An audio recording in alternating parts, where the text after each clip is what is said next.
Aí. Bom, a gente está aqui para falar um pouco sobre a Lightning Network, né? Tem essa premissa aí para desenvolvedores, até porque é um tema mais técnico, então a gente já fez uma palestra aqui no auditório, está disponível no YouTube, né? Que foi praticamente o mesmo conteúdo que tem aqui, mais uma apresentação assim, então acho que o proveito do conteúdo é mais aproveitado por pessoas que têm esse conhecimento técnico, né? Então, a gente mudando aí a temática para desenvolvedores, aproveitar para fazer algumas demonstrações práticas aí no terminal. Então, bom, eu sou Domênico, né? Eu sou fundador da Econobit. Econobit é uma casa de câmbio, né? Uma corretora, exchange, né? Diferente das outras do mercado, a gente é uma corretora peer-to-peer, né? Bem parecido, talvez já conheça o modelo da Local Bitcoins.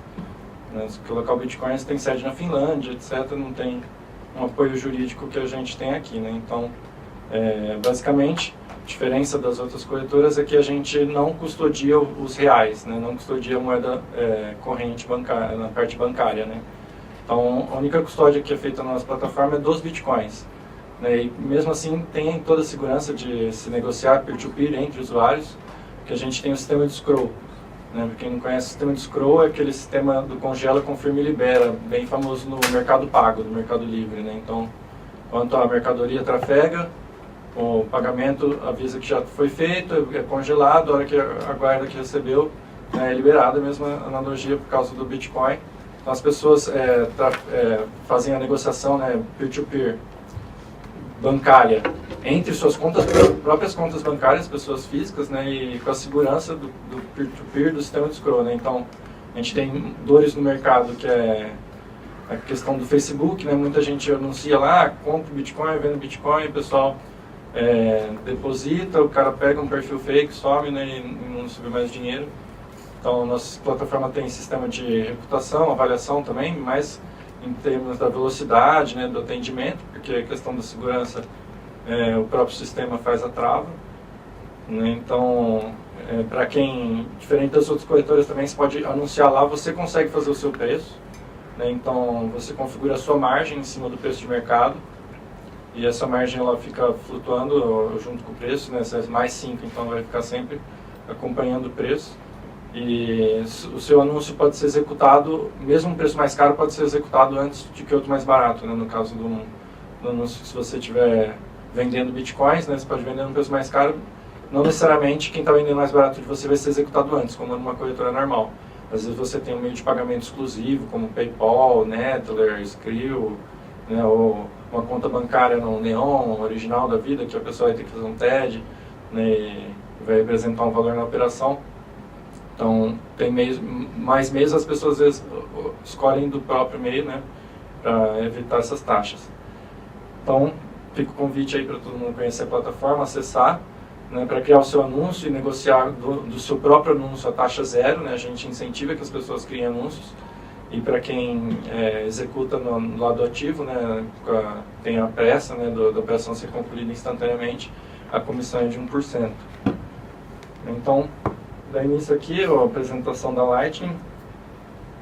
Então, falar um pouco sobre o Bitcoin, né, bem brevemente, para pôr todo mundo na mesma página, se tiver alguém que ainda não conhece os detalhes técnicos, as características. Explicar um pouco dos blocos, né, da arquitetura do banco de dados do Bitcoin. Falar um pouco do problema da escalabilidade, né, e aí as soluções que começam a aparecer para escalar o Bitcoin, né, aumentar a capacidade dele de transações.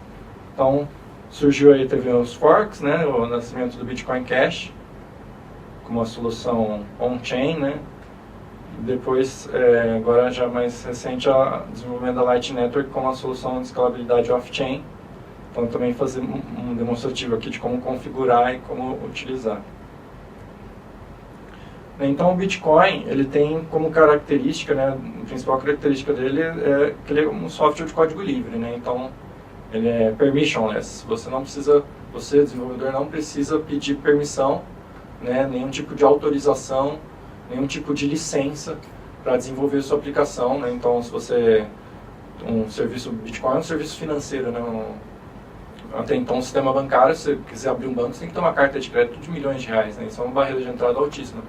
Então, no caso do Bitcoin, a barreira de entrada no mercado é baixíssima, né? Qualquer um pode baixar o código, rodar na sua máquina e você já é o seu próprio banco, né? Então, tem aí o GitHub, né, o oficial do Bitcoin. O Bitcoin ele tem várias implementações do protocolo, né? Um protocolo são as regras básicas para que ele tenha uma interoperabilidade entre diversas implementações de software, de carteira, etc. O código de referência é o Bitcoin Core, né? A comunidade desenvolvedora é chamada Bitcoin Core. Então, esse GitHub é o oficial, né, do Bitcoin.org, que é o canal oficial de comunicação também do Bitcoin. Então, outra característica é que ele é global, né? Então, a questão da borderless, né, de sem fronteiras. Então, se você precisa fazer um pagamento, não interessa onde que a pessoa está, né? Esse pagamento ele não vai ser mais caro, mais barato, nem mais rápido, mais demorado por conta da distância, né? Então, a gente vê a média aí de pagamentos, remessas internacionais, para cada 100 dólares enviados, chegam 92 do outro lado, né? As taxas variam aí na média de 8% para transferências internacionais. No caso do Bitcoin, não interessa o valor que está sendo enviado, nem a distância, e sim é apenas um envio de informações, né? Então, eu gosto de fazer aquela analogia com o DDI, né, que a gente tinha do telefone, né, por pulso, você pagava a ligação por minuto. Você gasta para fora do país, quanto mais minutos você fica falando, mais caro vai vir a ligação, né? Então, hoje a gente tem o quê? A gente tem dados trafegando ali na rede do WhatsApp, você está conectado no Wi-Fi, a ligação, dados VoIP, né? Voz sobre o IP, super leve, né? São apenas bits trafegando, não interessa quantos minutos você ficou falando, e sim quanto que isso ocupou de espaço ali na rede. Então, para o Bitcoin é bem análogo, né? Então, uma transação de Bitcoin, depois vou abrir uns exploradores, em média ela ocupa 226 bytes no banco de dados, né, no blockchain. Então, essa transação ela precisa ser confirmada num bloco, né? E esse bloco é limitado a 1 megabyte. Então, vou entrar em mais detalhes mais para frente. Outra característica é uma rede ponto a ponto, né, peer-to-peer. Então, aqui na esquerda a gente tem o modelo de rede descentralizada. Passador de slide. O modelo da esquerda é um modelo descentralizado, né? Então a gente tem todos os nós da rede se conectando a um único ponto central, né? Então esse modelo ele tem uma falha, né, que se esse ponto central ali ficar offline ou indisponível, toda a rede fica sem acesso, né? Então é bem crítico. Aí tem o modelo descentralizado, né, onde você tem uma certa redundância das informações, né? Que no caso você tem 7 redundâncias, 7 servidores, né, servindo a mesma informação.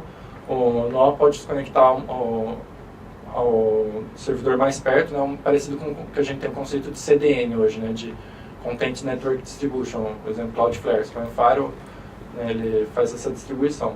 E o modelo do Bitcoin, o modelo da direita, ele é um modelo distribuído, né, então todo mundo ao mesmo tempo é um servidor e é um cliente, né, então se você rodar o software, no começo era assim, né? O blockchain era pequeno, não ocupava tanto espaço, podia rodar na sua máquina. Hoje já tem implementações de wallets chamadas SPV, né, que é Simple Payment Verification. Ela se baseia a verificação num blockchain, um banco de dados externo. Ela usa isso para fazer a consulta da transação, ver se ela já foi confirmada ou não, e não precisa manter os blocos, né? Por exemplo, você tem um aplicativo de celular, blockchain de 170 GB, você não precisa guardar os 170 GB de blocos no seu celular. Mas se você deseja construir uma aplicação, ter um servidor, ou você contrata esse serviço, uma API que fornece isso, ou você tem que subir o seu próprio full node, né, que se fala, um nó completo com todos os blocos. Né? Então, nesse caso, modelo distribuído, todo mundo ali é um cliente, é um servidor. Por padrão, a carteira do Bitcoin Core ela se conecta a outros 8 peers, né, outras 8 pessoas, conexões. Né? Então, dessa forma, que a informação trafega, né, ela...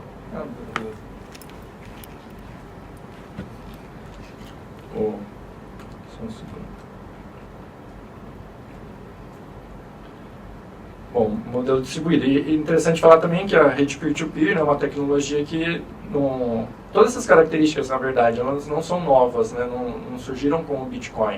O Bitcoin ele agrupa esses conceitos, essas tecnologias para criar algo novo, né? Ninguém tinha agrupado elas dessa forma, mas as tecnologias em si são anteriores ao Bitcoin. O próprio peer-to-peer, a gente conhece aí do Napster, né? Do Casa A, compartilhamento de arquivos. E sabe, todo mundo sabe, né, e está vivendo e presenciando o que o peer-to-peer fez com a indústria da música, né, revolucionou a pirataria, o compartilhamento, né, de música na internet.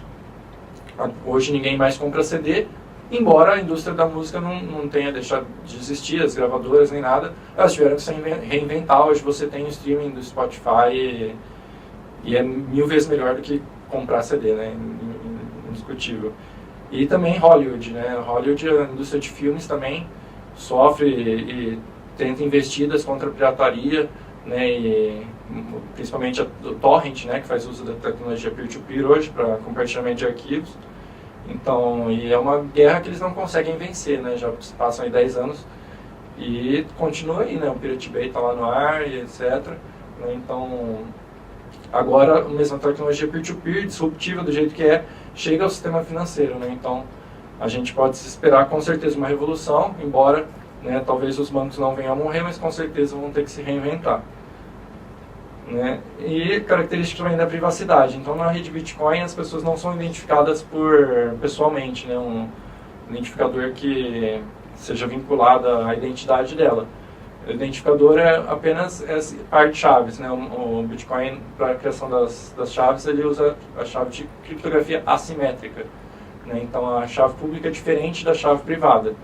Então, a chave pública, essa da esquerda aqui do share, é o que você pode compartilhar para receber os seus Bitcoins, e da esquerda é como se fosse uma senha já pré-determinada para aquele endereço. Né? Então, uma carteira que permite que você configure senha toda vez que você vai mandar Lightpad, na verdade aquela senha está protegendo a chave privada, que já está carregada na aplicação, né, no aplicativo.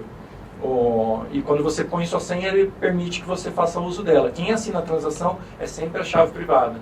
Né? Então, é uma cifra alfanumérica, né? Ambas são, é impossível digitar, não faça isso por questão sempre copiar e colar, ou é muito utilizado os códigos do QR Code, né?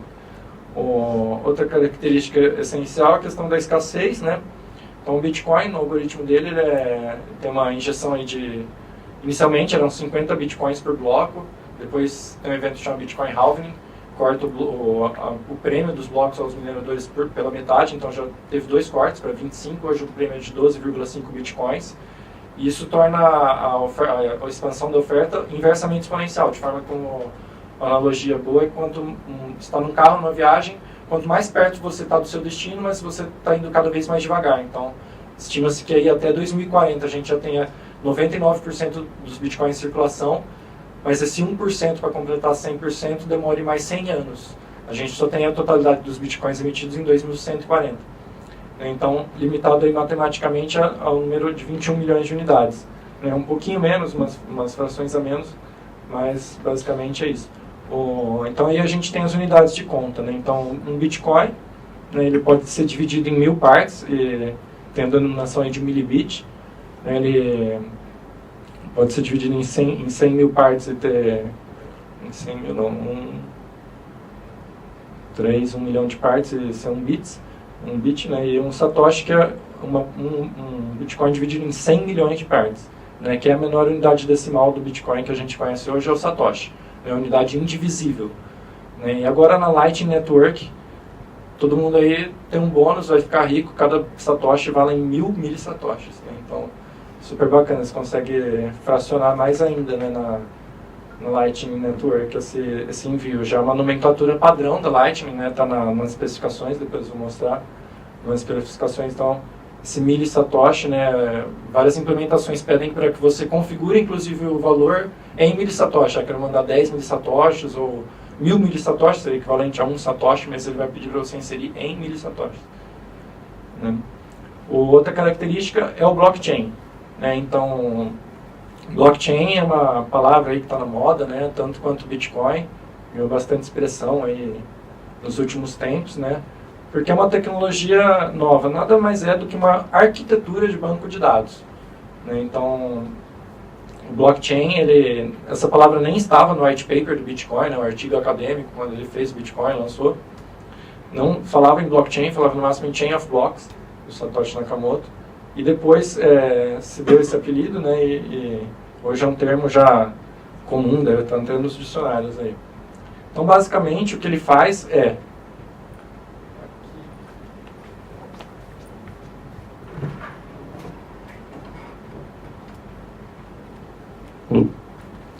Basicamente, o que ele faz é... Cada transação tem o seu identificador único, né? Então, é um hash também. Então, um bloco, que seria essa parte inteira azul aqui, ele agrupa várias transações que ocorreram no intervalo de 10 minutos.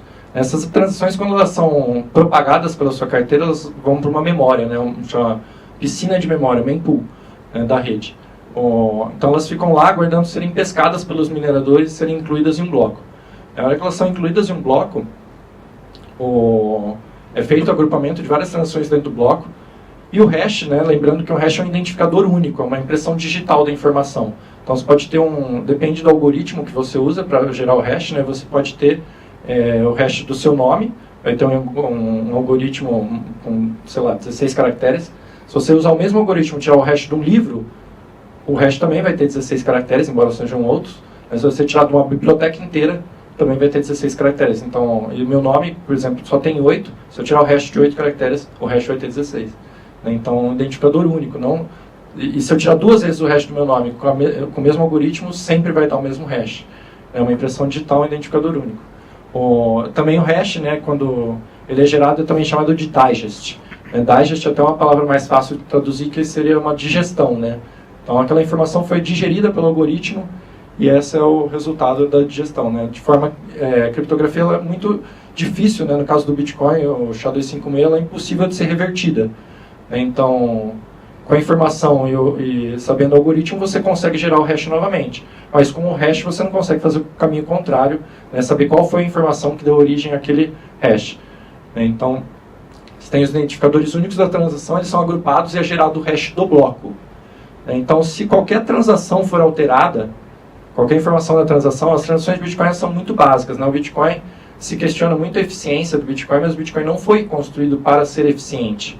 Eficiente, a gente tem cartão de crédito, você passa lá, em 1 minutinho depois já está confirmado, né? 1 minutinho não, 1 segundo depois já está confirmado. O Bitcoin não foi feito para ser eficiente, ele foi feito para ser seguro, né? Ele foi feito para ser aberto, né? Focado na liberdade, né? E na descentralização. Então, por isso que uma transação de Bitcoin ela é hiper simples, ela só contém as informações do remetente, do destinatário, o valor e a hora. Né, algumas informações, tem uns campos mais técnicos, depois eu abro no Explorer para vocês verem, mas basicamente é isso. Então, esse hash, então, se você poderia tentar alterar, não foi para fulano que mandou, foi para ciclano, não foi um que mandaram, foi 10, ou não foi 10, foi 5, tentar alterar alguma informação dentro do bloco e propagar isso como verdade, né, você vai estar alterando o hash da sua transação.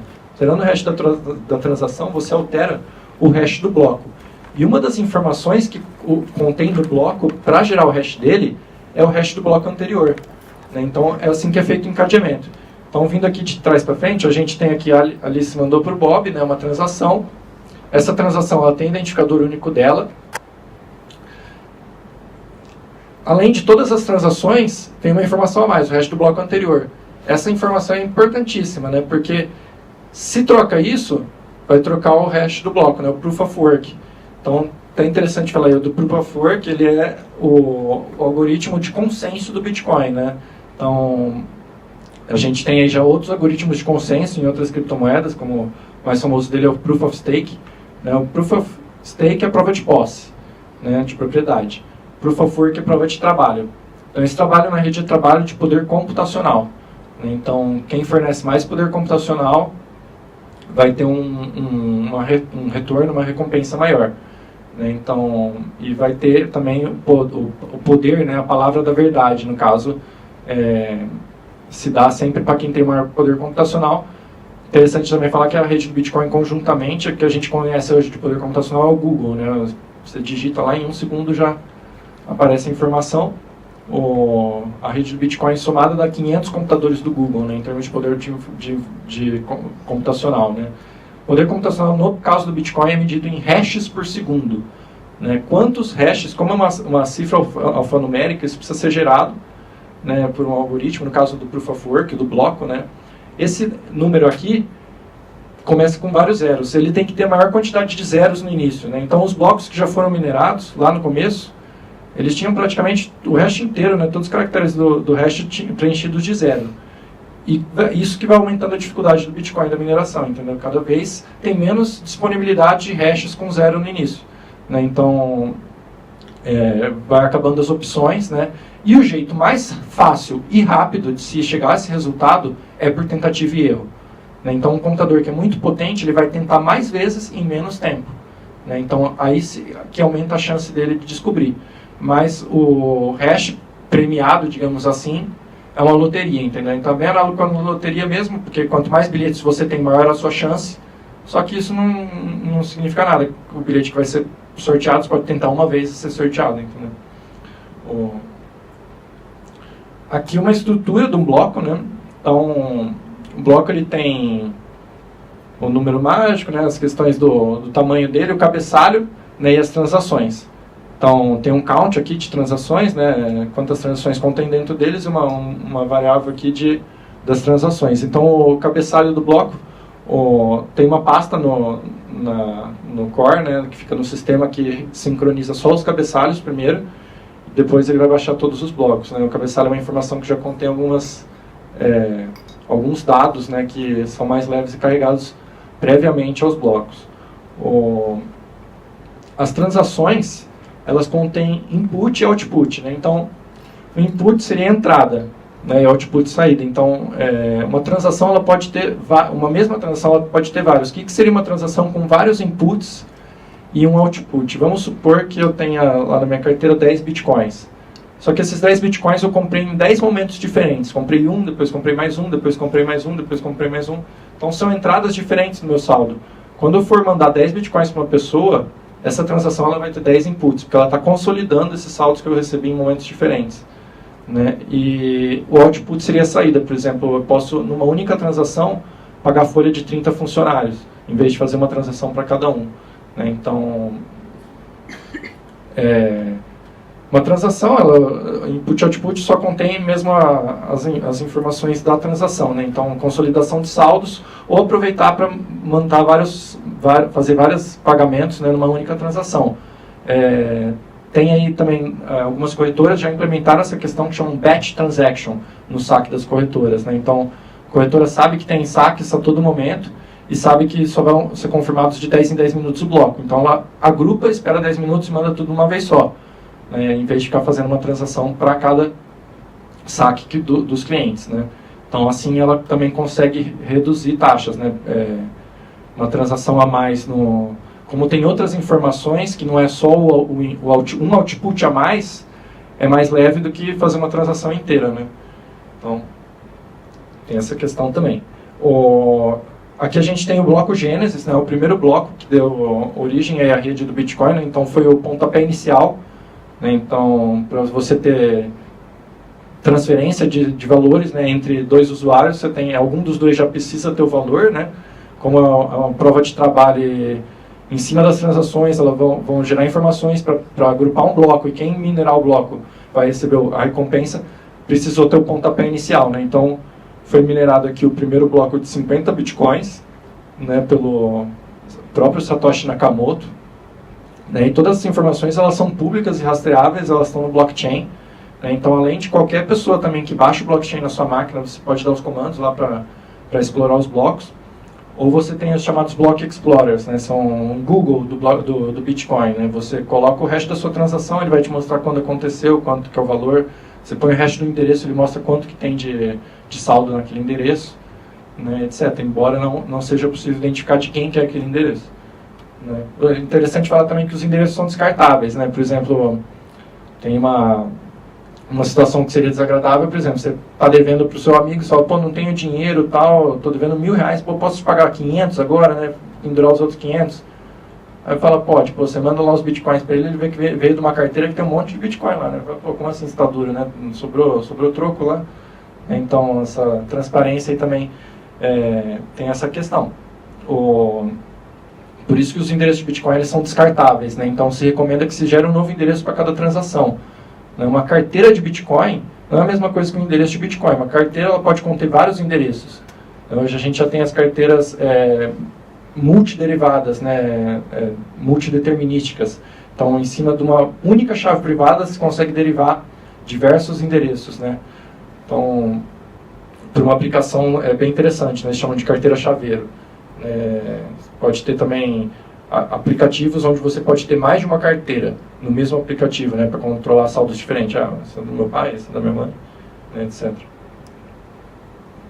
E aqui a gente tem o tamanho médio de um bloco, né? Como eu falei, os blocos eles são limitados arbitrariamente ao tamanho de 1 megabyte. Isso está lá no código, né? Deixa eu ver se tem aqui. Tem. Chegar lá mais para frente. Limitados ao tamanho de 1 megabyte. Né? Então tá essa linha aqui. Né? E a gente vê que aí em agosto de 2017 se eu pegar mais para frente agora, já até deu uma desafogada, né? Os blocos não estão vindo mais cheios.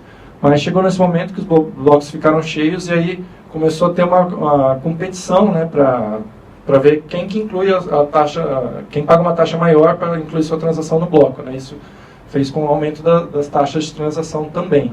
Então, como eu falei, as transações são propagadas, ficam na piscina de memória, né, no mempool, aguardando serem pescadas pelos mineradores, né? O minerador, além dos 12,5 bitcoins de prêmio que saem do nada e são inseridos novos bitcoins na rede, né, eles também coletam as fees de todas as transações que eles incluíram dentro do bloco. Então, nesse caso, né, para o minerador, um bloco cheio é mais receita para eles, né, mas para o usuário, um bloco cheio significa que ele vai ter que cobrir todas as ofertas das outras taxas, né, porque o minerador ele vai dar preferência sempre a incluir as maiores taxas dentro do seu bloco, visando um incentivo econômico maior. Né, então, ele dá preferência nisso e se cria uma competição de taxas. A gente vê aqui que em alguns momentos, né, o número de transações a confirmar, né, pendentes, elas tiveram alguns picos, né, principalmente agora no final de 2017, né, com o aumento do preço do Bitcoin. Teve uma demanda muito grande, era muita gente nova entrando no mercado. E as pessoas novas, primeiro, não tem nenhum conhecimento sobre o que é taxa e tal, ela só quer o Bitcoin que é agora, entendeu? Então, paga quanto for, paga mais. E isso, um em cima do outro, acaba gerando um efeito aí, né? Para você que quer só fazer sua transferência ali, como se sempre usei o exemplo do cafezinho, né? Comprar um cafezinho de R$3 e pagar 20 de taxa, né? Fica totalmente inviável. Então, em cima dessas dores aí que surge o problema da escalabilidade do Bitcoin, né? Como fazer com que ele processe mais transações por minuto, né? Por segundo. No caso, em média, o Bitcoin processa hoje 3 transações por segundo. Né? Ele consegue, deu uma desafogada, ele consegue uma máxima de 7 transações por segundo. Se eu aviso, ele vai de 20 a 50 mil transações por segundo, né? Sem falar do Mastercard, American Express. Então, assim, ainda para ser realmente uma ameaça ao sistema financeiro, né, a soberania aí dos bancos, etc., ainda está bem longe, né, mas tem soluções aí técnicas buscando essa evolução. Então, aqui em 20 de fevereiro de 2016, né, lá na China, foi feita essa Roundtable Consensus com vários mineradores, né, empresas, wallets, exchanges, pools de mineração, né. Interessante também falar o conceito de pool, né, só dando uma pausa aqui. O conceito de pool é interessante, você não minera hoje direto na rede o Bitcoin, né, você se conecta a uma pool e essa pool que minera o Bitcoin na rede. Então, é uma piscina de mineradores, né, uma piscina de usuários. Você fornece poder computacional para esse grupo, e esse grupo que vai brigar com outros grupos, né? Porque como o poder computacional, a dificuldade já está alta, você precisa ter um poder computacional altíssimo. Então as pessoas se juntam. Por exemplo, aquele hash. Você pode ter um hash ímpar e um hash par. Pô, se eu tentar o mesmo hash que você, é um retrabalho, né? Então, eu tento par, você tenta ímpar. É mais ou menos nesse sentido, para otimizar, né, com que os mineradores não façam um retrabalho, né, e otimiza aí o poder da pool perante a rede, né? Então, a pool também ela vai medir quanto você está tendo de poder computacional e ela vai te premiar na mesma proporção. né? Se você foi o integrante da pool que minerou com 50% do poder da pool, quando a pool descobrir um bloco, você vai receber 50% do bloco. Na rede você não tem essa garantia, né? Você tentou uma vez e conseguiu, legal, você teve sorte. Você tentou 100 milhões de vezes e foram tentativas fracassadas, você não vai ter recompensa nenhuma, entendeu? Então, a pool, ela tira essa questão da sorte e realmente recompensa o poder computacional dos usuários, né?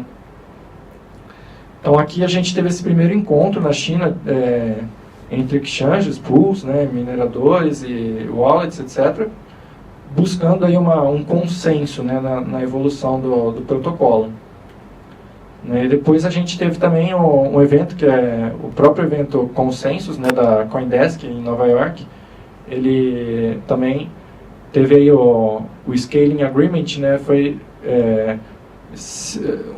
combinado, né, entre as maiores empresas de ativar o SegWit, né, no protocolo do Bitcoin. Segregated Witness é uma alteração na assinatura da transação, né, e também aumentar o bloco para 2 megabytes.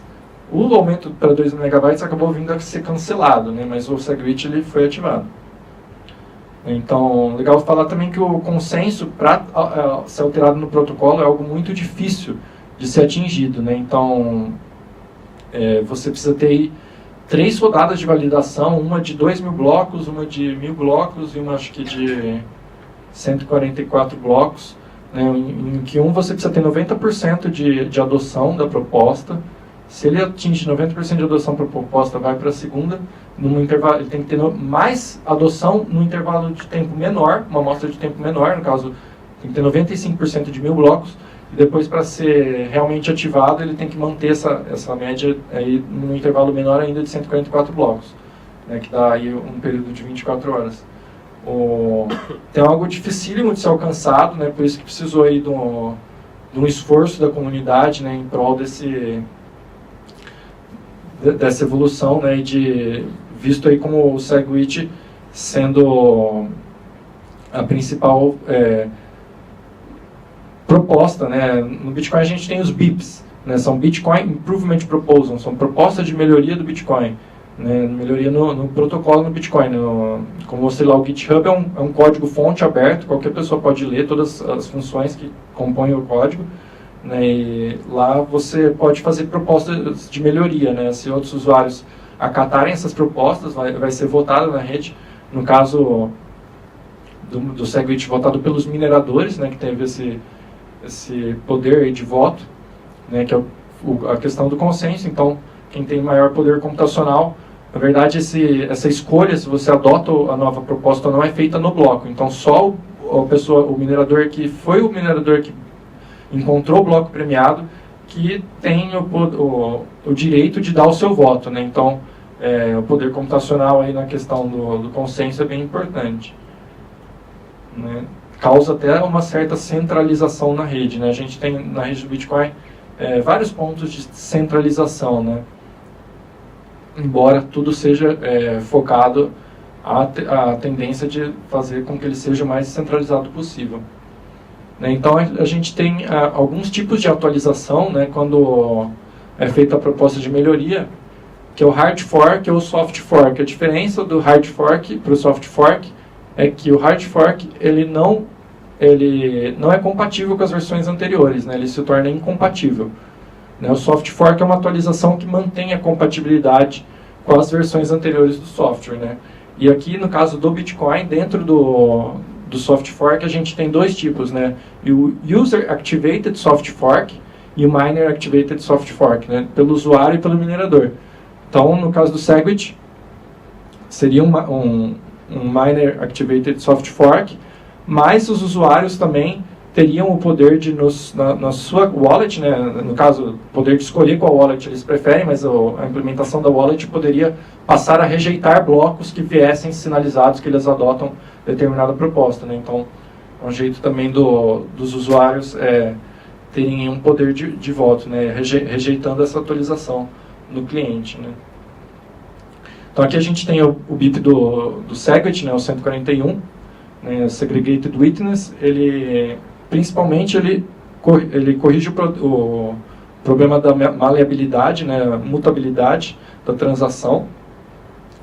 que foi um bug exposto na Black Hat de 2014. Era possível um intermediário na transação, um nó intermediário alterar levemente o hash da transação e mesmo assim propagar ela como válida, né, e quando viesse a ser minerado um bloco, ela poderia ser ignorada, etc., causando aí um desconforto, né? E a mutabilidade é uma das coisas que impedia a Lightning de ser viável, né? E também a questão da escalabilidade, como eu falei, o limite de 1 megabyte, né, antes ele era uma constante, né, limitada aqui então a 1 milhão de bytes, né, e agora ele foi trocado por que eles chamam de peso, né, max block weight. Né, então, no caso do Segwit, virtualmente ele aumenta a capacidade do Bitcoin vezes 4, né, porque agora as transações elas têm a questão do peso, né, então não mais o espaço que elas ocupam. E além de o Segwit, Segregated Witness, é uma testemunha segregada, né, a assinatura da transação ela é guardada num espaço separado da transação, né, tornando a transação mais leve. Então, com uma transação mais leve, que ocupa menos espaço, automaticamente você consegue fazer com que caibam mais transações nesse espaço de 1 megabyte. Então, as transações continuam, o bloco continua tendo 1 megabyte, mas agora virtualmente cabem até 4 vezes mais transações. Né, então, aí abre caminho para sidechains, né, que no caso, a Lightning seria como uma sidechain, né, uma solução off-chain, né, que a gente chama. Então, aqui a gente tem o blockchain principal do Bitcoin e a gente pode passar a ter outras redes, né, que são intercomunicáveis. Então, aqui é parecido com uma câmara de compensação interbancária. Né? Então, o Bradesco e Itaú, por exemplo, tem clientes do Bradesco que mandam dinheiro para o Itaú todos os dias, tem clientes do Itaú que mandam dinheiro para o Bradesco todos os dias. Não precisam fazer todas as transações uma a uma. No fim do dia, meia-noite, ele fala, pô, recebi 100 mil, você me mandou 90, a diferença aqui é 10, né? Vamos quitar só os 10. Então, seria bem parecido esse conceito, né? No caso, então, se registra aí, no caso da blockchain, só os 10, né? Então, os outros 100 e os 90 vão aqui e aí só faz a compensação, né? Então, a gente tem aí, abre caminho aí para os micropagamentos, né? Abre caminho para os micropagamentos.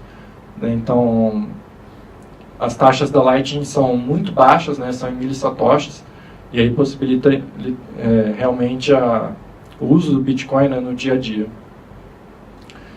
Aqui não é importante, que a gente tem algumas... Está falhando aqui, vou trocar a cor.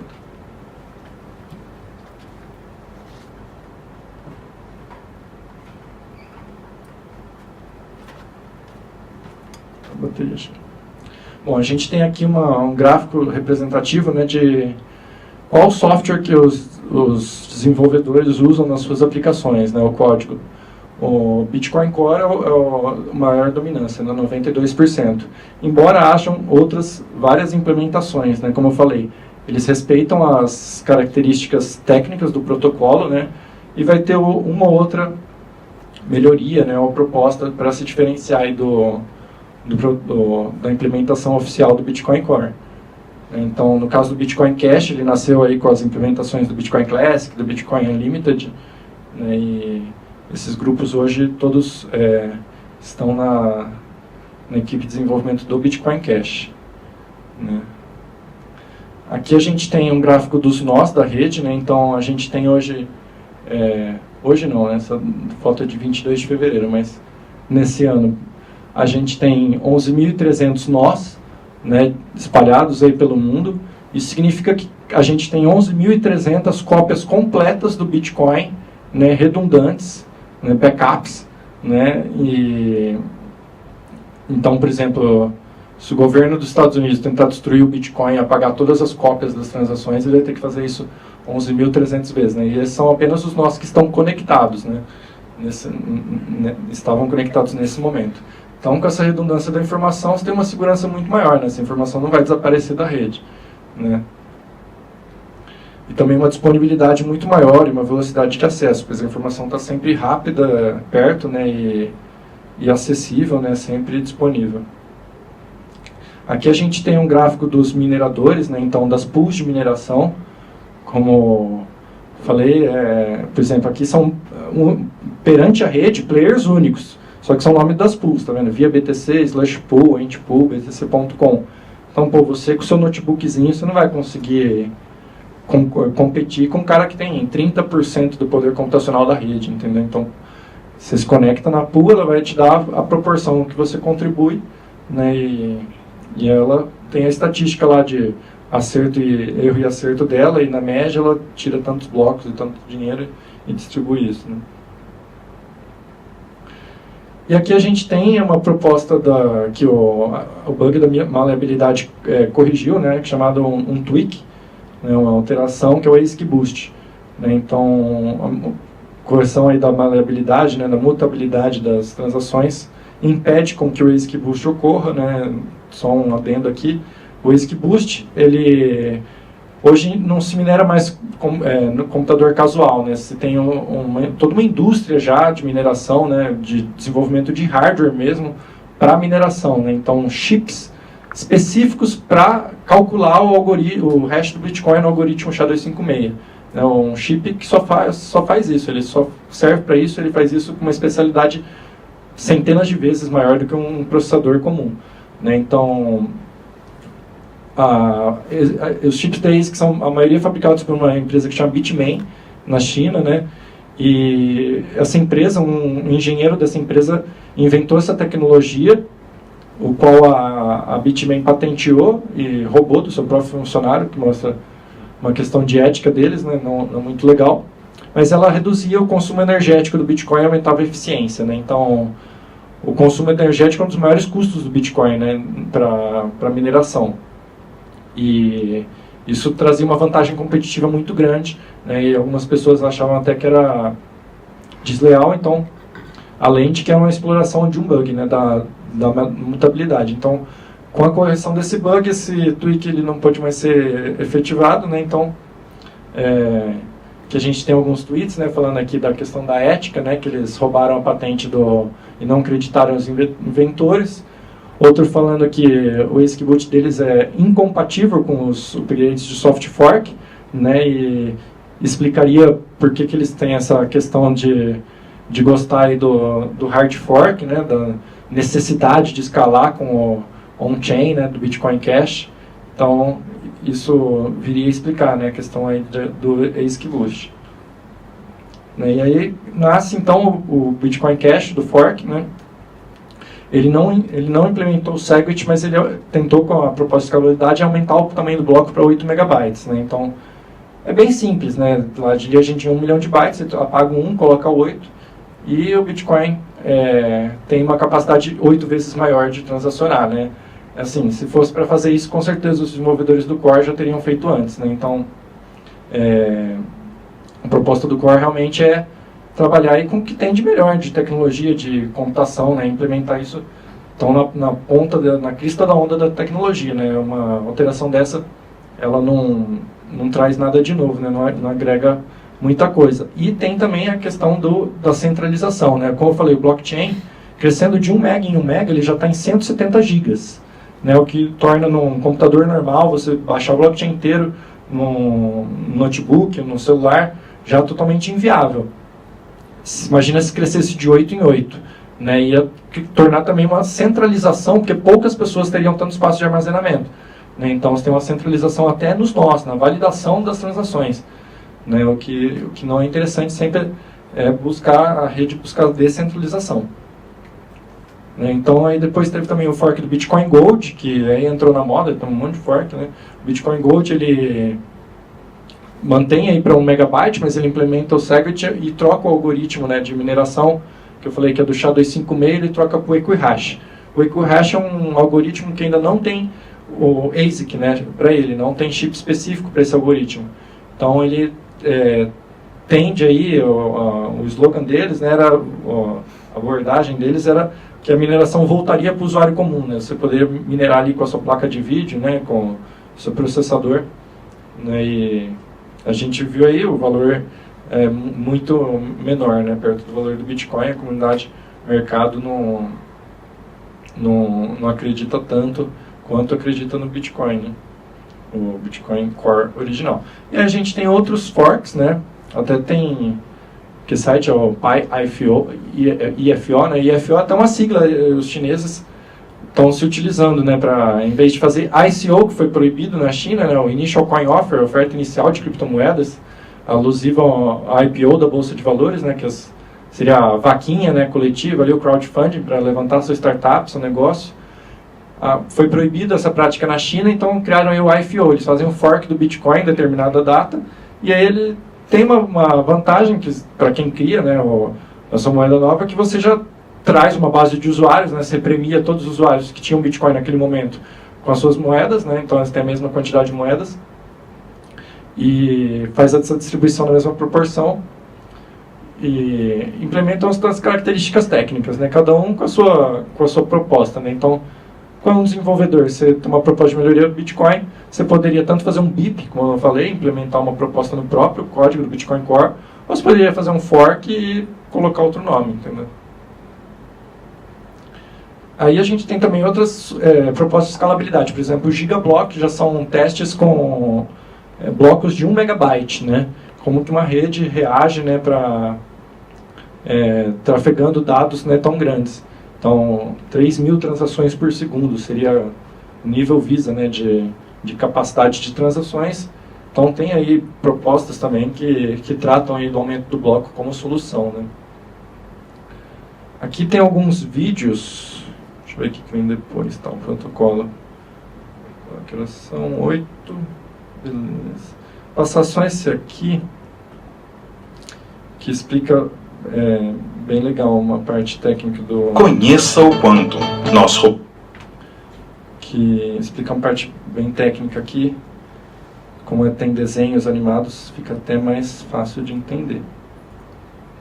Mas depois eu vou discorrer sobre o assunto. Example. The payment provider Visa processes on average around 4,000 transactions per second and can scale up to a maximum of 65,000. Bitcoin, on the other hand, can handle up to 7 transactions per second with the current block size of 1 megabyte. Not tens of thousands, but just 7. Clearly, the main blockchain isn't very scalable, but it doesn't have to be. The community has come up with a new technique called the Lightning Network to solve the scalability issues. The key idea is that small and everyday transactions don't have to be stored on the main blockchain. This avoids the 7 transactions per second limit and is also called the off-chain approach. So how does it work? Well, let's take a look at an example. Let's say that every morning Bob buys a cup of coffee on his way to work. Creating a transaction on the blockchain for a simple coffee is really overkill. He might end up paying more fees than the actual price of his coffee. However, with the Lightning Network, Bob can set up a payment channel with the coffee shop. To do that, both the coffee shop and Bob deposit a certain amount of Bitcoin in what is called a multi-signature address.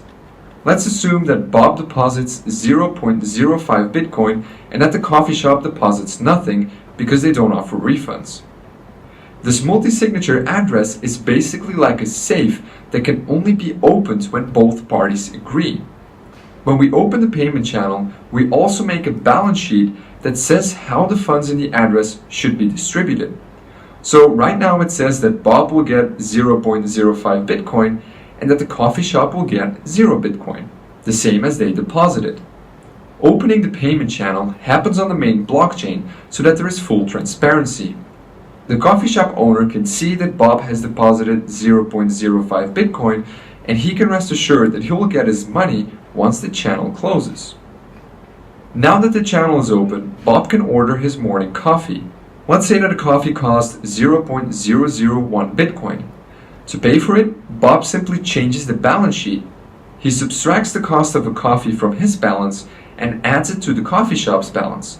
So now it says that Bob will get 0.045 Bitcoin and that the coffee shop gets 0.005 Bitcoin. Bob and the coffee shop now sign the updated balance sheet with their private keys. They then each keep a copy of it, but they don't do anything else with it. Bob can keep ordering coffee for as long as he has a balance in the payment channel. Both of them can make hundreds of thousands of transactions between them. There's really no limit because this happens away from the main blockchain. But all good stories come to an end. The payment channel can be closed at any time by either Bob or the coffee shop. All they have to do is take the latest balance sheet, which was signed by both parties, and broadcast it to the Bitcoin network. Miners will then validate the signatures on the balance sheet and, if everything checks out, release the funds according to the balance sheet. This will create a single transaction on the Bitcoin blockchain. So the Lightning Network can significantly reduce the load on the main blockchain. It only requires 2 transactions on the blockchain, one to open the payment channel and another one to close it. It's also very safe. The system ensures that only the latest signed balance sheet can be used to unlock the money. And because both parties have a signed copy of the balance sheet, they can release the funds at any time, even if the other one doesn't want to cooperate anymore. So for example, Bob cannot hold the money hostage that belongs to the coffee shop, and vice versa. But it doesn't end there. You don't need to open a direct payment channel with everyone you want to send bitcoins to. You can simply use the network to pass your coins around. Here's Alice. She's a friend of Bob. They have exchanged money on the Lightning Network before, so they have an active payment channel. Now let's say that Alice wants to buy a coffee.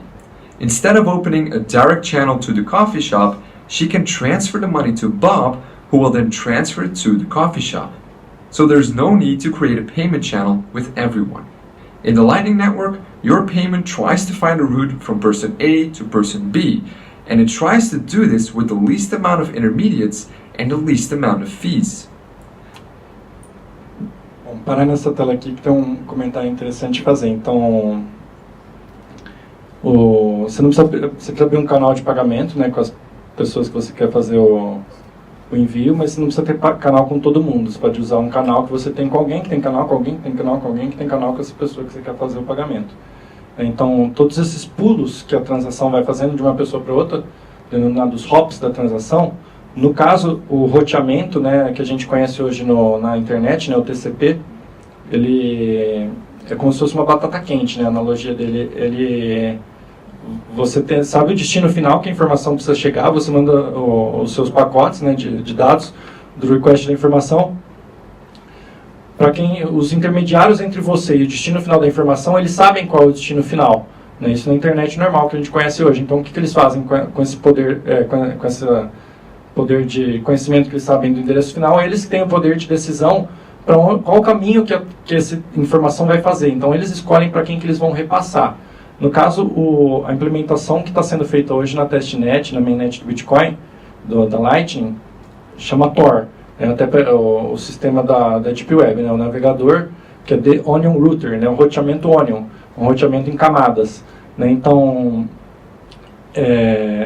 apenas a transação que está emitindo sabe que ela é a primeira e apenas a que está recebendo sabe que ela é a última. Todos os outros elos por qual a transação passa, né, a informação passa, eles não sabem de onde está vindo e nem para onde está indo. Tem uma criptografia de cada um dos pulos. Né? Então, a gente tem aqui um desenho, né, do Wikipedia, como se fosse a transação aqui.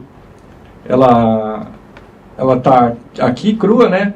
Só que ela está criptografada pela chave C, né?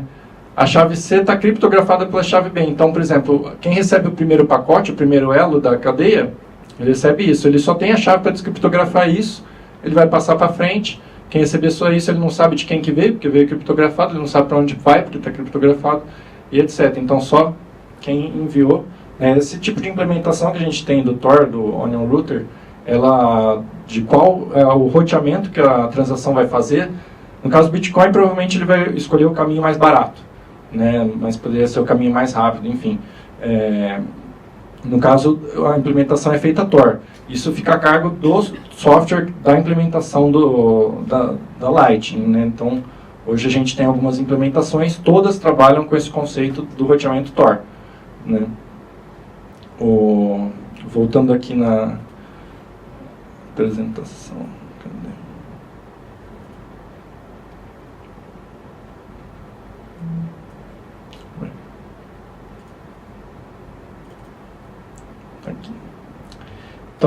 A Lightning também foi escrito um white paper, né, por Joseph Poon, fazendo, explicando, né, os termos técnicos, né, sua proposta de melhoria, né, como que funciona a Lightning. Isso em 2016, né, já tem mais de 2 anos. E tem o GitHub, né, ela também, igual o Bitcoin, é de código livre, né, e também ela preserva todas as características de consenso do Bitcoin, né, então, por exemplo, como eu falei, o roteamento Tor, ele impede que um elo dentro um nó, né, que está repassando uma transação, está recebendo, mas tem um canal que está recebendo e vai repassar essa informação, ele não tem o poder de priorizar uma transação em relação a outra, porque ele não sabe qual é o destino, ele não sabe qual é a informação que ele está passando, né? Se fosse um banco, provavelmente ele fala, pô, essa transação é da XP, eu vou passar na frente, essa da Econobit eu vou deixar aqui esperando, né? Então, não tem essa questão também de priorizar, né? Mantém as mesmas características do Bitcoin, né? Da descentralização. Então, tem o Lightning dela, da implementação oficial, né? Que seria, no caso, esse daemon aqui da LND, eu vou abrir ainda. Né? A gente tem alguns termos aqui, característicos da Lightning, né? Então, bolts, que são Basic of Lightning Network Specification, né? A especificação básica do Lightning Network, né? Basic of Lightning Technical Specification. O nodes, né? Que são os nós da rede, né? Eles contêm a cópia completa. Né? Os peers são usuários se conectando, né? Que não tem a cópia completa, que dependem de consultar essa informação do blockchain com algum node, né?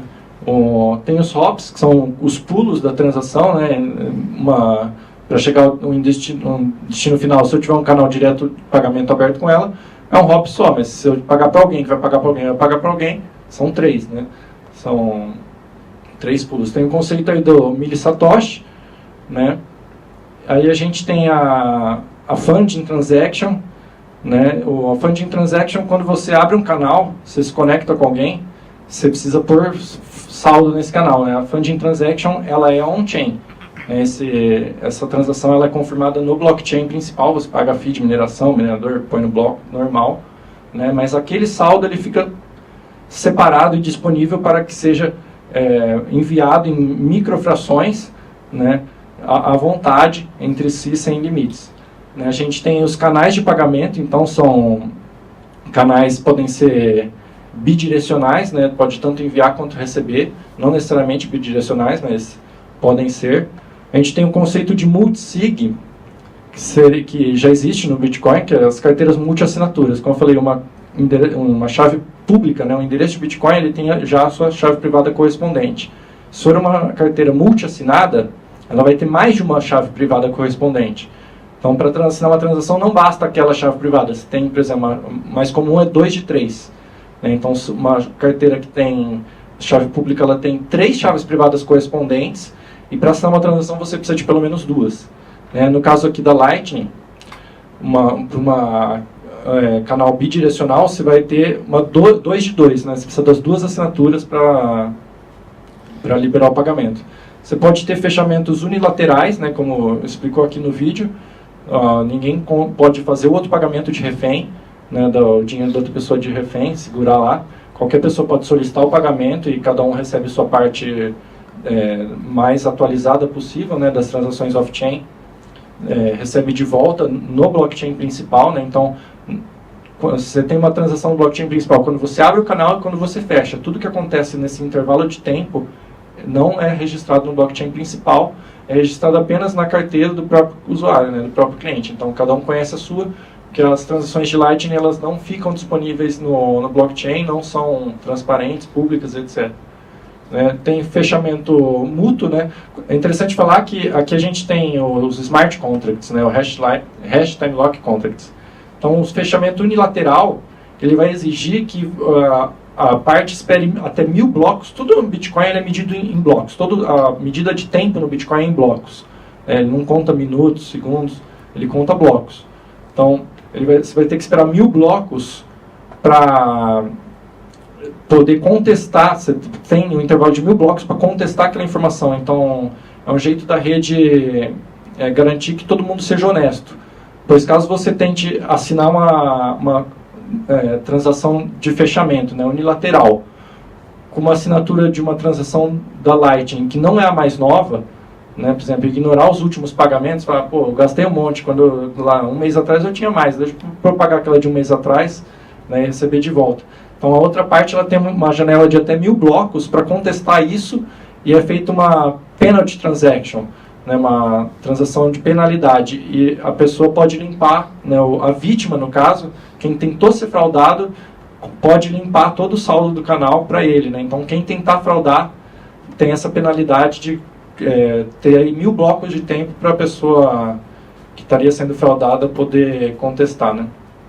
Provavelmente tudo isso vai ser automatizado dentro das implementações, tá? Como ainda está em beta e iniciando, é bem técnico, né? Essas são as especificações do protocolo, né? As implementações vão ter que seguir ela, mas provavelmente com o passar do tempo isso vai ser tudo mais automatizado, né? E tem as questões dos smart contracts, né? Smart contract, aí todo mundo já deve ter ouvido falar do Ethereum, né? Tem aí a questão dos tokens e tal, a popularização aí dos contratos inteligentes. Então, no Bitcoin também tem a questão dos contratos inteligentes para Lightning, eles que fazem a verificação, né, e garantem o correto funcionamento e operabilidade da rede, né? Então, aqui que estão as regras de negócio dos canais que são abertos, né? Então, tem algumas funções já, por exemplo, check lock time, o check sequence verify são as principais, né? Também tem a sigla, né, HTLC, tem bastante referência a essa sigla no protocolo, nas especificações. E é um contrato inteligente, né, autoexecutável. Ele vai garantir que a rede obedeça, né, essas regras pré-determinadas, né, e a transação ocorra conforme o esperado. Então aqui a gente tem um comparativo entre on-chain e Lightning, né? Então aqui como se fosse uma hot wallet, né? Então para você carregar uma hot wallet on-chain, por exemplo, se você tem muitos bitcoins, é recomendável que você ande com todos no seu celular para lá e para cá. Você divide o saldo em várias carteiras, né? Então, a cold wallet e a hot wallet. Então, uma hot wallet, para você gastar no dia a dia, que seria igual uma carteira de Lightning, para você carregar ela, você tem que fazer uma transação on-chain, né? Registrar ela no blockchain, pagar fee de mineração e etc. Na Lightning também, né? Como se fosse abrir um canal. Para recarregar a mesma coisa, você não precisa abrir um canal novo, você pode só adicionar mais fundos naquele canal que já está aberto, caso ele tenha acabado. Então, também uma única transação para recarregar em ambos casos. Para sacar, mesma coisa. On-chain é um saque, né, e na Lightning seria uma transação de fechando o canal. Né, e aqui para gastar, né, no dia a dia, para efetuar pagamentos, então, on-chain a gente tem aí o tempo de confirmação do bloco, né, no caso da Lightning é instantâneo a confirmação. A gente tem no blockchain taxas de mineração, o que também causa aí uma limitação, né, o tamanho do bloco e tudo, é feita uma competição.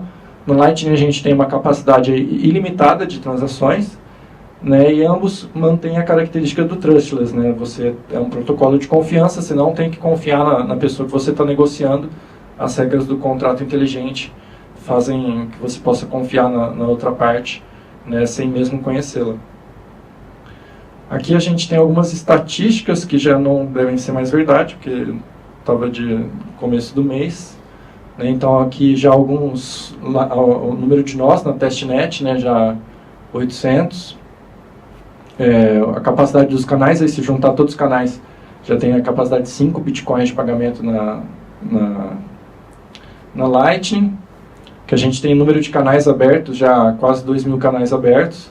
Né, e o número de canais abertos por nó, né, cada nó tem uma média de 4 a 5 canais abertos. Aqui a gente tem um Explorer, né, um gráfico, depois eu passo todos os links, eu abro o navegador aqui para fazer umas demonstrações. A gente tem aqui um Explorer, mostra os nós, então bem descentralizada a rede, né, essa informação de quais nós estão conectados, ela é pública. Né? Então, a gente vê que você também tem concentração do que chamam de hubs, né, provavelmente vão vir a surgir, até tem alguns vídeos criticando essa questão da centralização dos hubs. Né? Se você não precisa ter um canal de pagamento aberto com cada pessoa que você vai efetuar o pagamento, é muito mais cômodo você ter um canal de pagamento com o magnata que tem canal com todo mundo. Né? Você paga para ele, você roteia sempre por ele. Mas aí vai trazer também uma questão da centralização. Então você vê aqui alguns nós, né, que tem várias pessoas, né, uma concentração maior aí de conexões. Né? Aqui a gente tem algumas wallets, né, já implementadas da Lightning.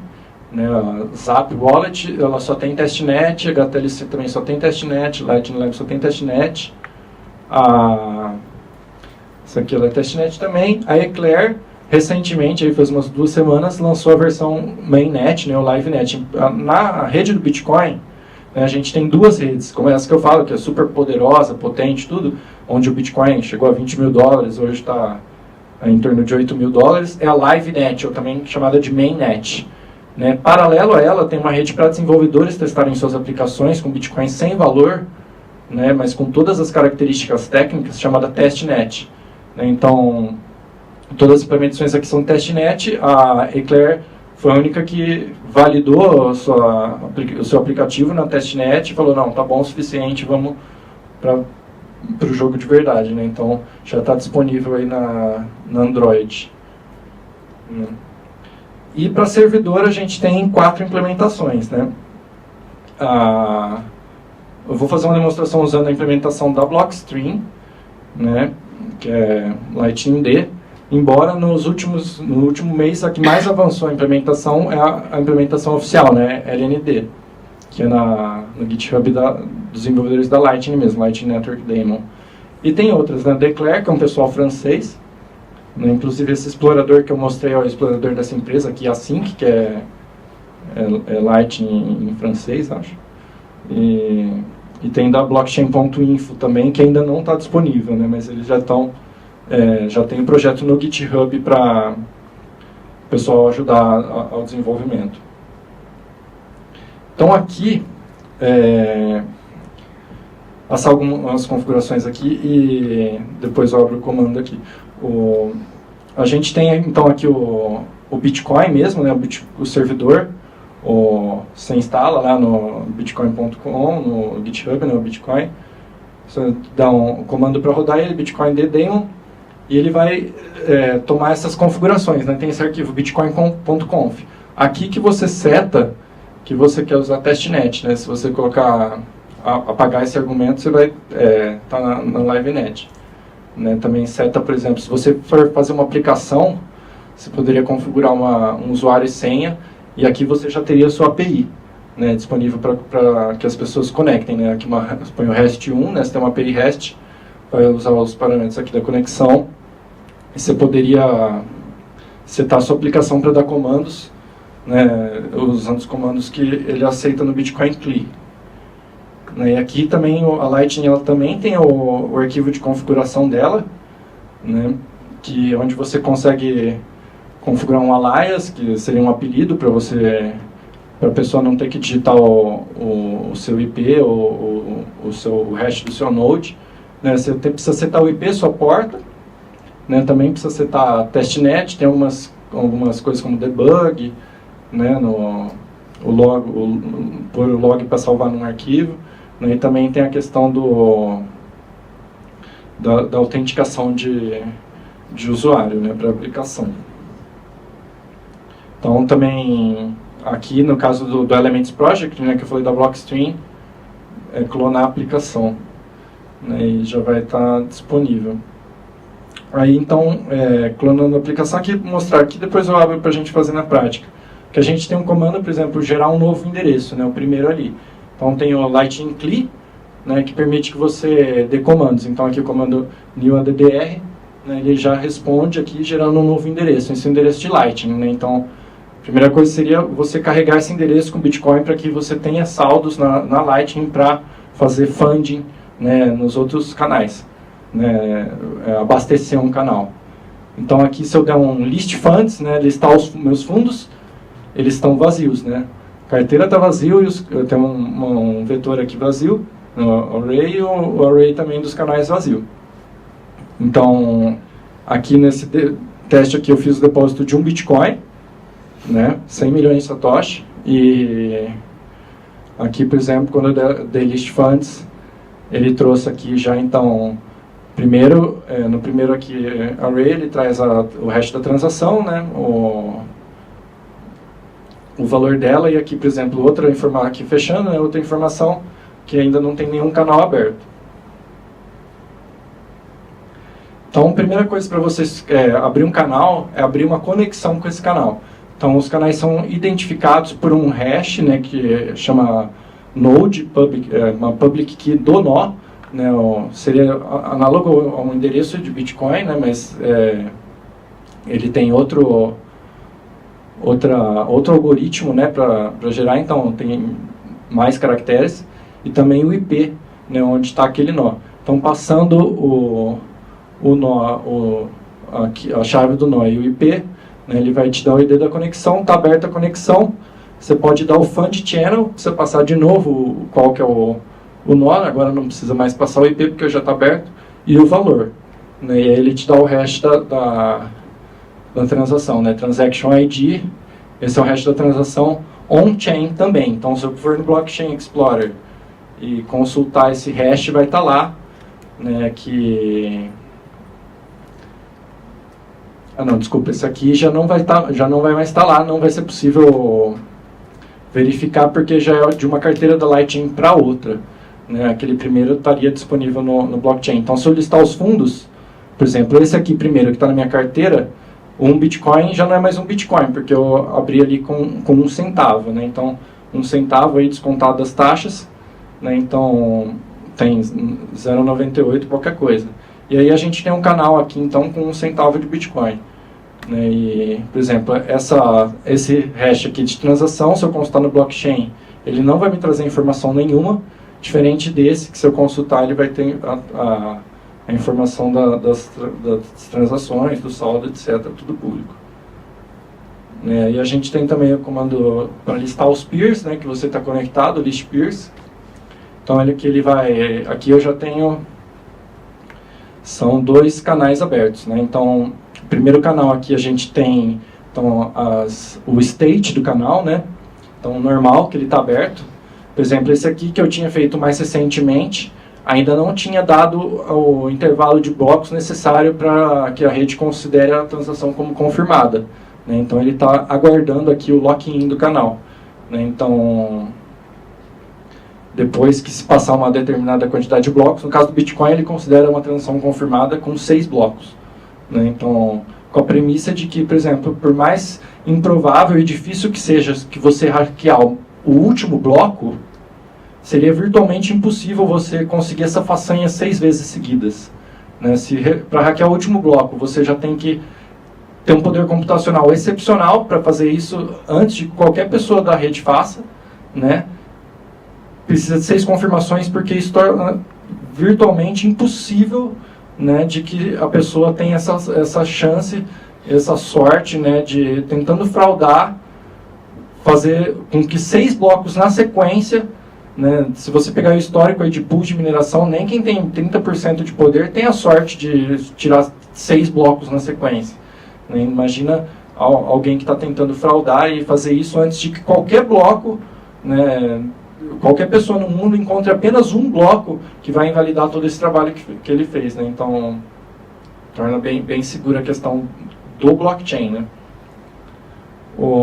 Aqui a gente, o nó da Econobit, né? Então, como eu falei, as informações do nó, a gente pode configurar o apelido, né? Tem a public key, e o IP, que é o que é necessário para conectar, ele também costuma converter isso para um código QR Code, que é bem mais amigável, né? Para passar essa informação.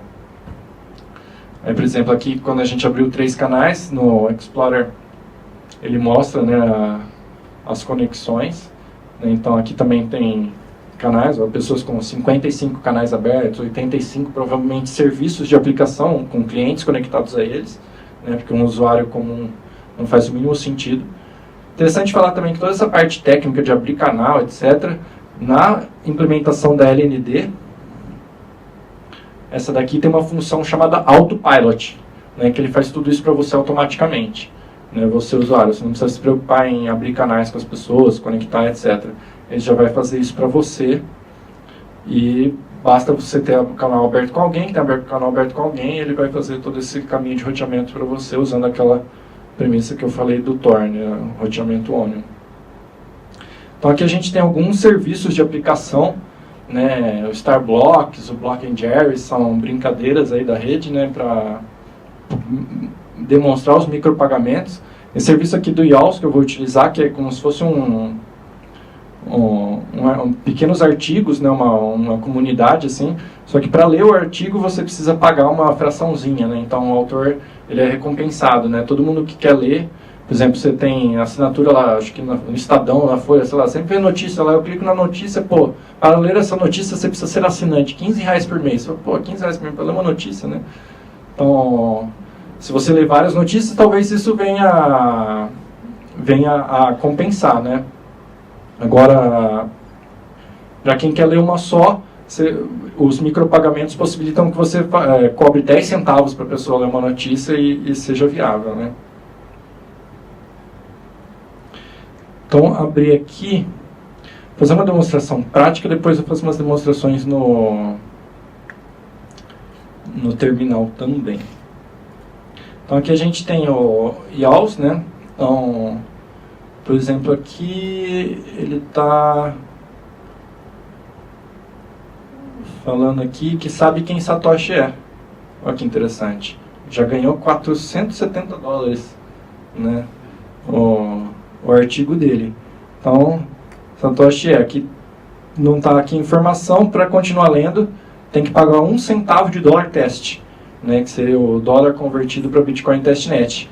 Interessante falar também que não basta ter o endereço para você pagar. A Lightning ela só faz pagamentos mediante invoices, né, request. A pessoa que você quer pagar tem que solicitar o pagamento, já passando qual que é o valor que ela deseja receber, né? Senão é uma transação on-chain, né, só mediante invoices, né? Então aqui o hash da invoice, né, pagar para continuar lendo, eu ia perguntar se quero abrir aqui na wallet. Aqui ele já identifica a invoice, né, o valor. Então, até colocar lado a lado aqui, porque é bem rápido e instantâneo. A partir do momento que eu pagar aqui, ele já liberou aqui o artigo, né, para ler. Então, aqui ele fala que foi o Craig White, mas é mentira. É um australiano que tentou tomar os créditos sobre o Bitcoin, falando que é ele, enfim. Aqui a gente pode fazer um comentário, né? No caso,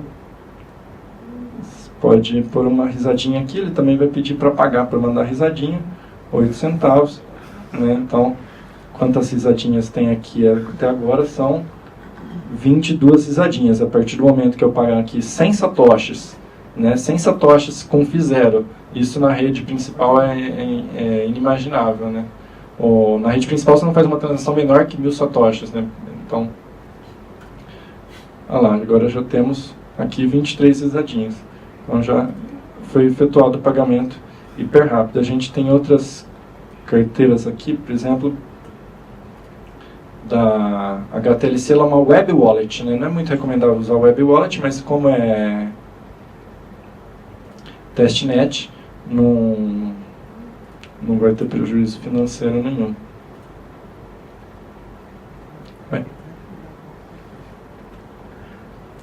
Bom, aqui eu tenho uma VM, né, que está na AWS. Não sei se todo mundo está familiarizado com a AWS, mas enfim, uma VM de Ubuntu, né, então é Linux. E ali nada mais que eu fiz foi instalar o BitcoinD do GitHub e o Lightning, né?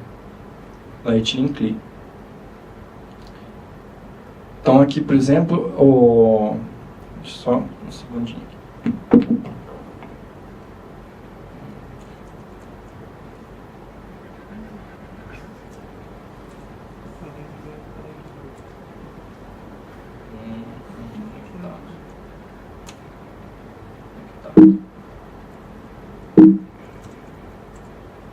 Tá. aqui a gente tem as pastas, essas pastas ocultas com ponto na frente, que a gente tem aqui ponto Bitcoin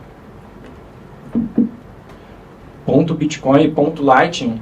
São pastas ocultas que contêm os arquivos de configuração, né, o wallet, as transações. No caso, como é testnet, eu poderia apagar, né, e ele criaria de novo na próxima sessão, só que estaria com o histórico totalmente apagado. Né? Se você usar a mainnet, tem que tomar muito cuidado, fazer backup dessas pastas, porque é nela que vai ter as chaves privadas, etc. As aplicações mesmo vão estar aqui em Lightning, né, a aplicação, no caso do... Deixa eu pôr aqui.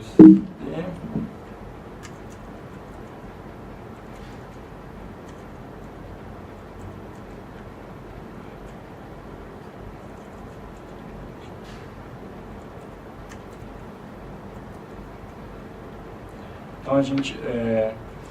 posso dar os comandos do Bitcoin mesmo, por exemplo, get blockchain info. Opa. Bitcoin clean.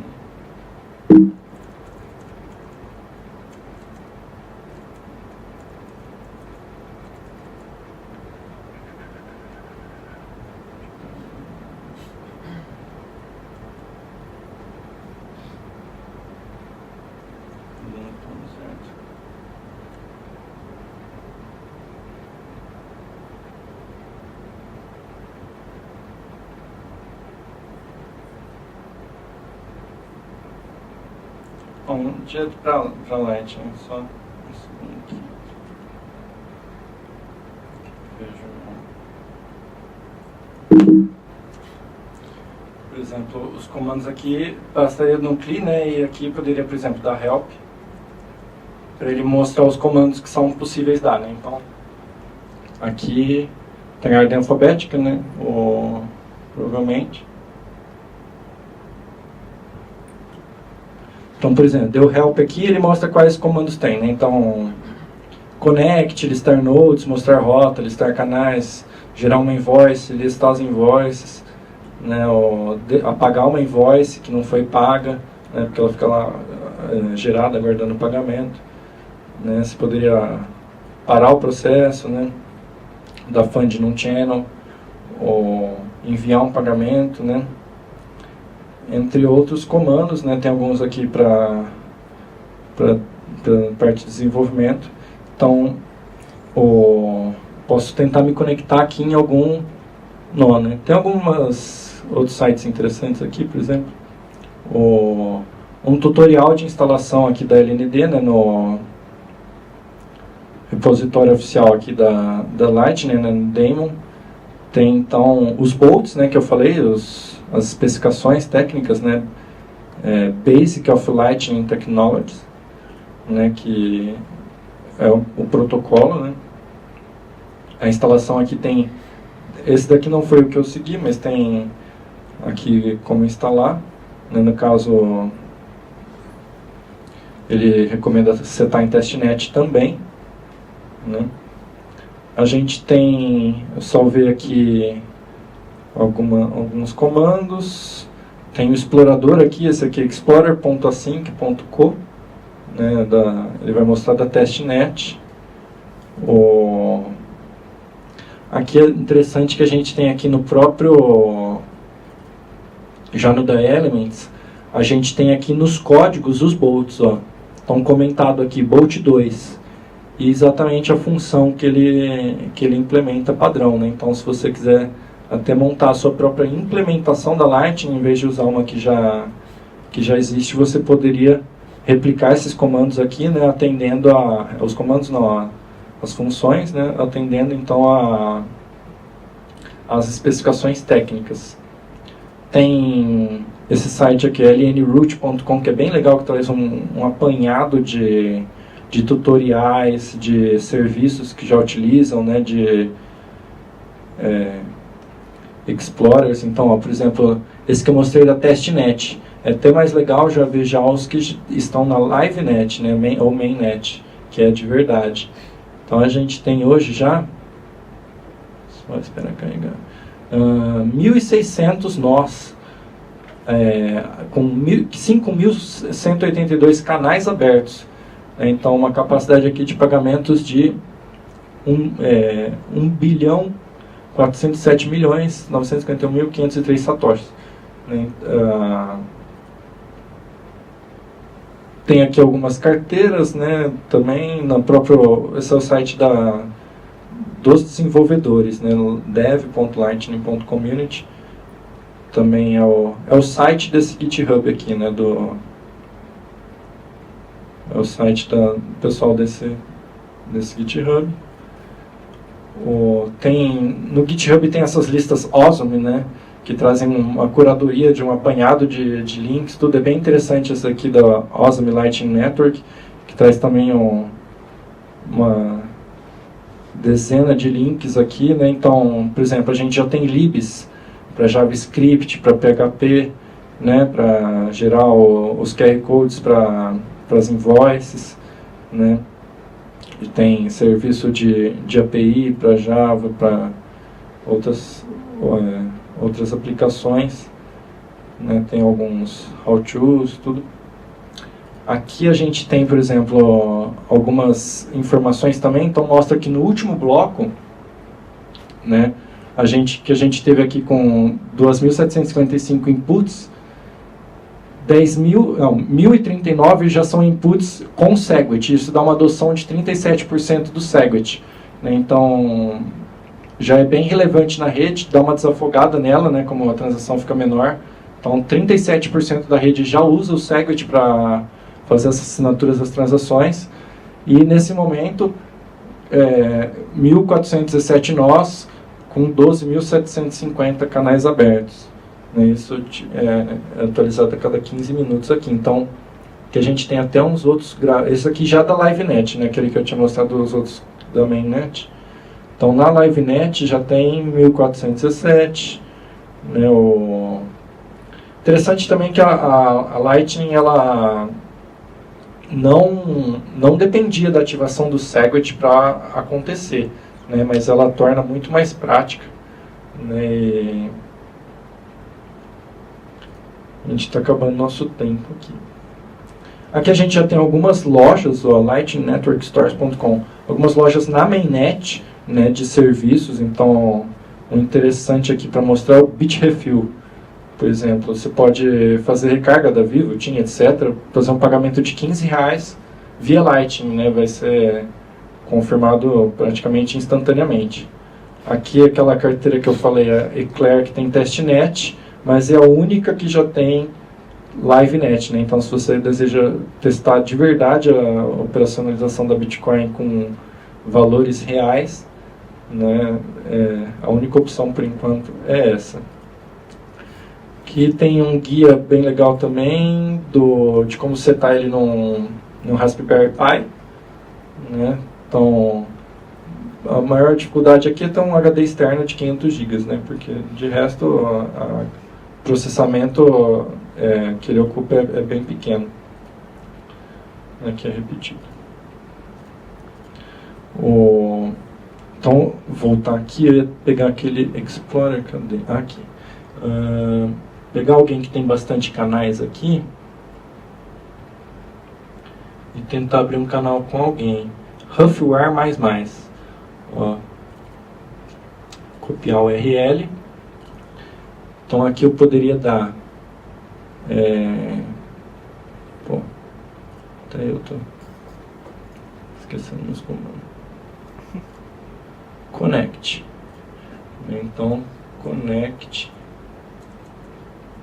Passando a public key do endereço, @ IP, 2 pontos a porta, né? Ele já conectou, já gerou um ID para conexão, né? Eu poderia então agora dar um funding no channel, né? Então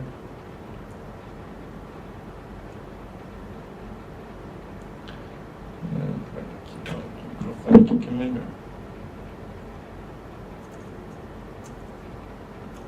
Channel.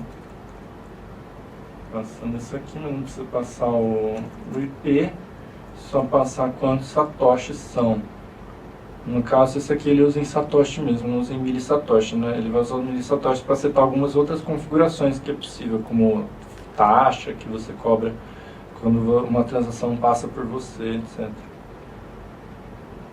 100 mil. Eu já tenho canal com esse. Então vamos tentar com outro.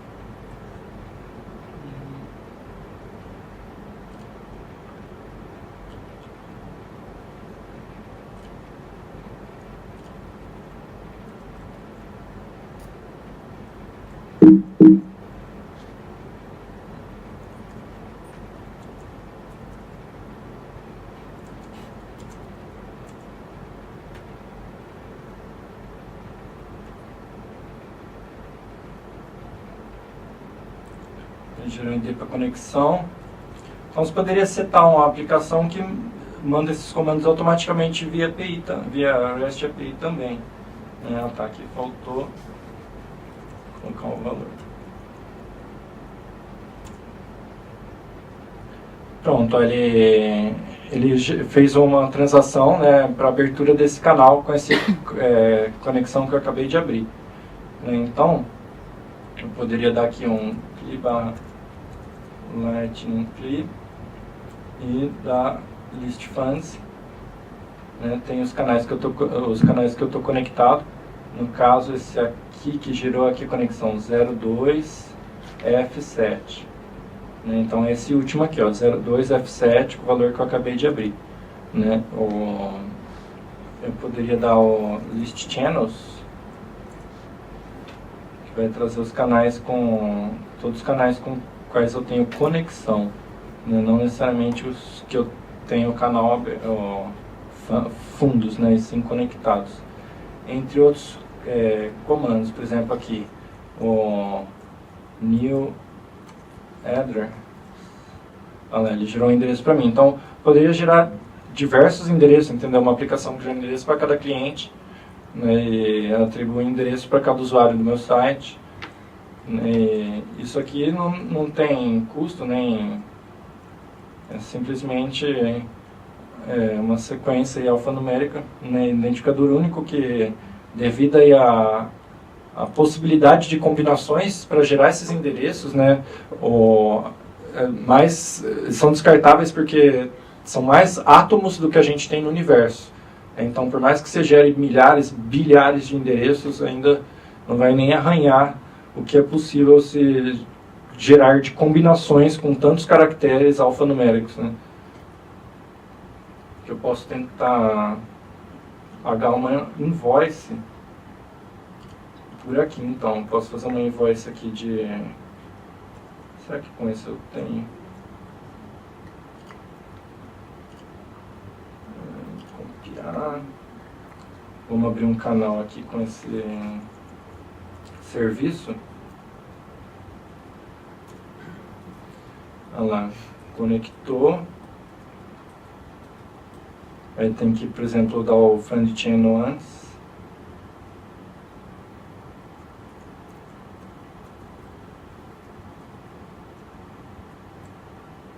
Opa, nossa, não é.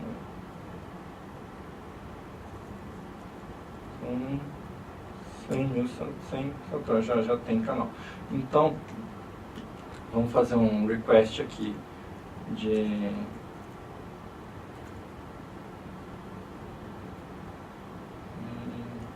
4.000 satoshis é muito, Vamos por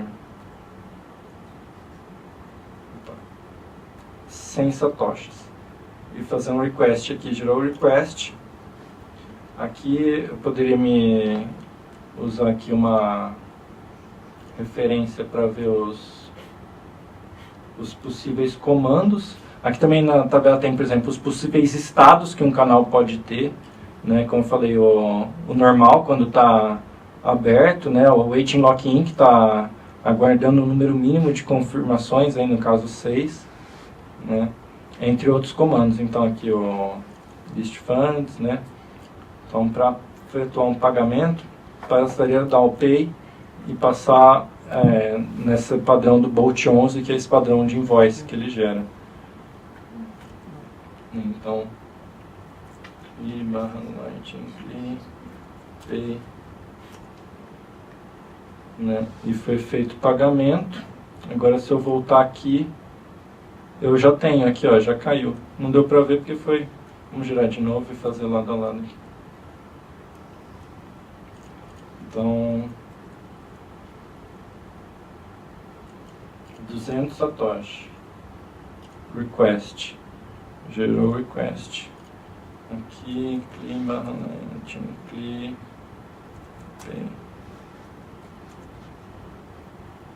Olha lá. Recebido o pagamento. Já 300 satoshi. Então é bem rápido, né? Não teria tempo de confirmação, nem seria possível fazer pagamentos de valores tão pequenos, né, no blockchain normal.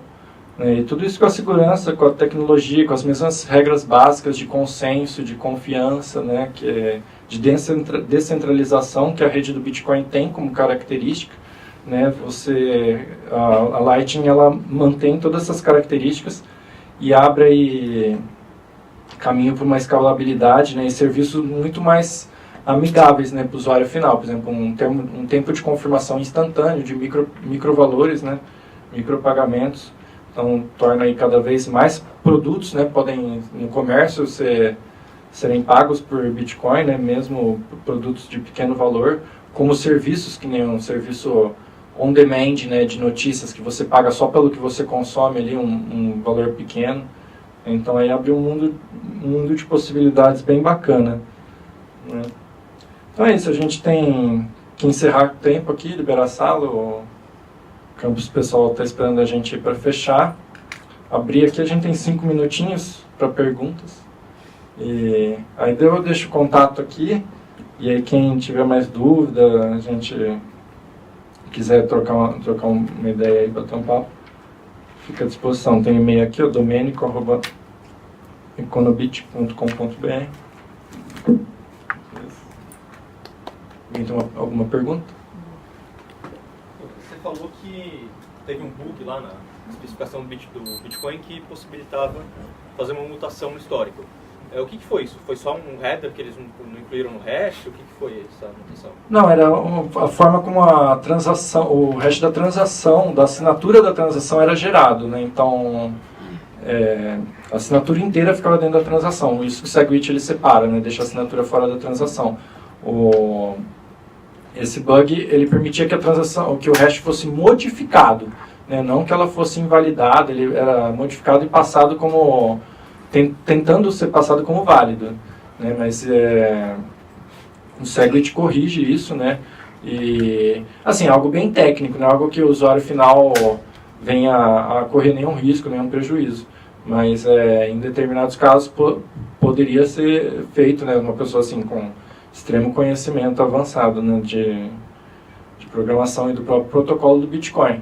Não que fosse fácil fazer isso, você precisaria ser um peer, né? um nó da rede, né? Para você receber essa informação, né? Alguém propagar para você e antes que você repassasse essa informação para alguém, você era alterado, entendeu? Então, o minerador recebia uma transação alterada, se ele colocasse no bloco alterada, provavelmente ia ser invalidada e a transação ia ter que ser refeita, etc. E aí sim causaria um desgosto, né, para o usuário final, se viesse a ser invalidada, mas não sem um prejuízo financeiro, entendeu?